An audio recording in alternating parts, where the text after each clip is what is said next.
দেশের উত্তর পূর্বাঞ্চলে নাজুক বন্যা পরিস্থিতিতে ভাইরাল পোস্টগুলোর একটি এই ছবি।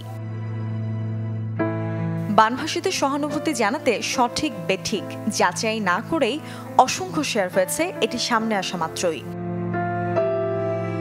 অনুসন্ধানে দেখা গেছে কোনো আলোকচিত্রের ক্যামেরার নয়, কৃত্রিম বুদ্ধিমত্তা এআই প্রযুক্তিতে তৈরি ছবিটি হর হামেশাই সামাজিক যোগাযোগ মাধ্যমে ছড়াচ্ছে আরও এমন ছবি, ভিডিও কিংবা ফটোকার্ড যার সাথে মিল নেই বাস্তবতার।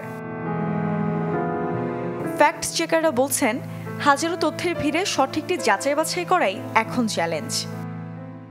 এটা আনইথিক্যাল কোনো একটা এআই জেনারেটেড ছবিকে আপনি রিয়েল ছবি হিসেবে প্রেজেন্ট করা।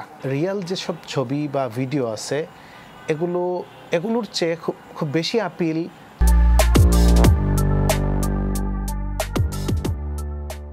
তৈরি করার প্রয়োজন আছে ফলস ছবি দিয়ে কিংবা এআই জেনারেটেড ছবি দিয়ে। সো রিয়েল যা ঘটনা আছে তা এনাফ মানুষকে মুভ করার জন্য, মানুষকে ফিল করানোর জন্য যে এই বন্যাটা কতটা ভয়াবহ। বিশ্বজুড়ে গণমাধ্যমে বাড়ছে এআই প্রযুক্তির ব্যবহার, তাই উৎস যাচাইয়ের মাধ্যমে ফ্যাক্ট চেকিং এর অভ্যাস গড়ে তোলার পরামর্শ তার। ইন্টারন্যাশনাল বিভিন্ন মিডিয়াতে এআই জেনারেটেড ছবির ব্যবহারের প্রচলন হচ্ছে, বিশেষ করে যদি ভায়োলেন্ট ছবি হয় কিংবা সাফারিংসের ছবি হয়।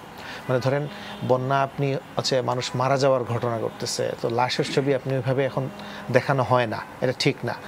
নিউজ মিডিয়াতে আপনি যদি এআই জেনারেটেড ছবি ব্যবহার করেন, যেটা করা যায়, কোনো আপত্তি নেই, কিন্তু সেটাতে আপনি নোটিশ ব্যবহার করতে হবে, যাতে মানুষজন এটাকে রিয়েল ছবি হিসেবে বিভ্রান্ত না হয়। এ যুগে সামাজিক যোগাযোগ মাধ্যম মানেই তথ্যের অবাধ প্রবাহ।